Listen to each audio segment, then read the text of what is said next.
Read with me as I read Romans, chapter 11. Does this mean then that God is so fed up with Israel that he'll have nothing more to do with them? Hardly. Remember that I, the one writing those things, am an Israelite, a descendant of Abraham out of the tribe of Benjamin. You can't get much more Semitic than that. So we're not talking about repudiation. God has been too long involved with Israel, has too much invested to simply wash his hands of them. Do you remember that time Elijah was agonizing over the same Israel and cried out in prayer, God, they murdered your prophets, they trashed your altars, I'm the only one left and now they're after me. And do you remember God's answer? I still have 7,000 who haven't quit, 7,000 who are loyal to the finish. It's the same today. There's a fiercely loyal minority still. Not many perhaps, but probably more than you think.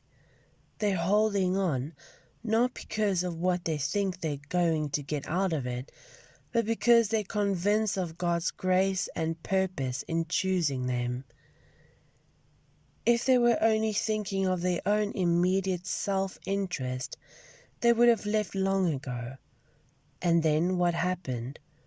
Well, when Israel tried to be right with God on her own, pursuing her own self-interest, she didn't succeed. The chosen ones of God were those who let God pursue his interest in them, and as a result received his stamp of legitimacy.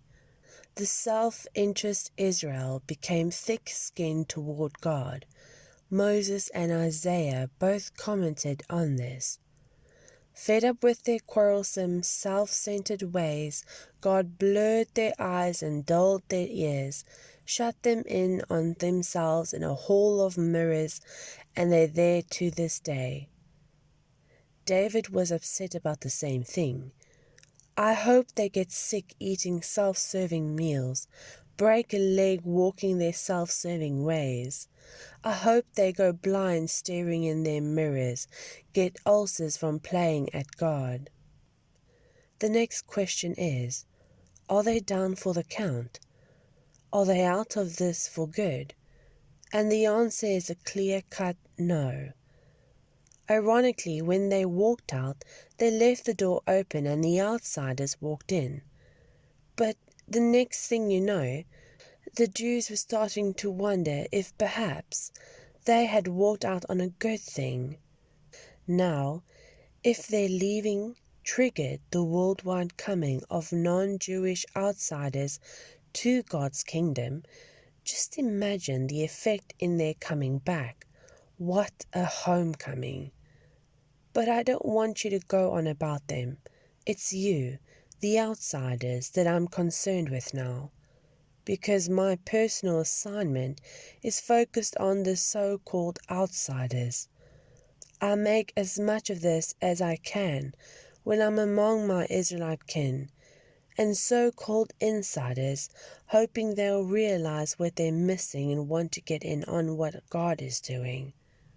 If their falling out initiated the worldwide coming together, their recovery is going to set off something even better, mass homecoming. If the first thing the Jews did, even though it was wrong for them, turned out for your good, just think what's going to happen when they get it right. Underneath all this, there is a holy, God-planted, God-tended root. If the primary root of the tree is holy, there's bound to be some holy fruit. Some of the tree's branches were pruned, and new wild olive shoots were grafted in. Yet the fact that you are now fed by that rich and holy root gives you no cause to crow over the pruned branches. Remember, You aren't feeding the root is feeding you. It's certainly possible to say, other branches were pruned so that I could be grafted in. Well and good. But they were pruned because they were dead wood, no longer connected by belief and commitment to the root. The only reason you're on the tree is because your graft took when you believed, and because you connected that belief nurturing root. So don't get cocky and strut your branch. Be humbly mindful of the root that keeps you lithe and green.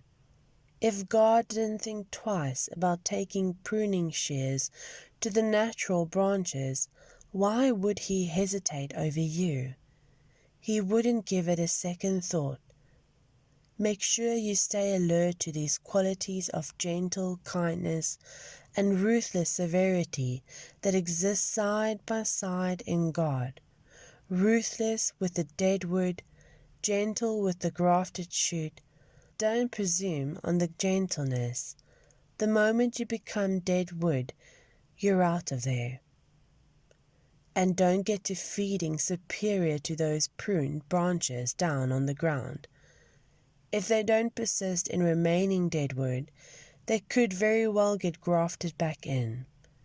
God can do that. He can perform miracle grafts. Why? If He could graft you, branches cut from a tree out in the wild, into an orchard tree, He certainly isn't going to have any trouble grafting branches back into the tree they grew from in the first place. Just be glad you're in the tree and hope for the best for the others. I want to lay all this out on the table as clearly as I can, friends. This is complicated. It would be easy to misinterpret what's going on and arrogantly assume that you're royalty and they just rabble, out on their ears for good. But that's not it at all. The hardness on the part of insider Israel towards God is temporary. Its effect is to open things up to all the outsiders so that we end up with a full house. Before it's all over, there will be a complete Israel, as it is written. A champion will stride down from the mountain of Zion. He'll clean house in Jacob, and this is my commitment to my people, removal of their sins. From your point of view, as you hear and embrace the good news of the message, it looks like the Jews are God's enemies. But looked at from the long-range perspective of God's overall purpose, they remain God's oldest friends. God's gifts and God's call are under full warranty, never cancelled, never rescinded. There was a time not so long ago when you were on the outs with God, but then the Jews slammed the door on Him and things opened up for you. Now they are on the outs, but with the door held wide open for you, they have a way back in. In one way or another, God makes sure that we all experience what it means to be outside, so that He can personally open the door and welcome us back in. Have you ever come on anything quite like this extravagant generosity of God, this deep, deep wisdom? It's way over our heads. We'll never figure it out. Is there anyone around who can explain God? Anyone smart enough to tell Him what to do? Anyone who has done Him such a huge favor that God had to ask His advice? Everything comes from Him. Everything happens through Him. Everything ends up in Him. Always glory, always praise.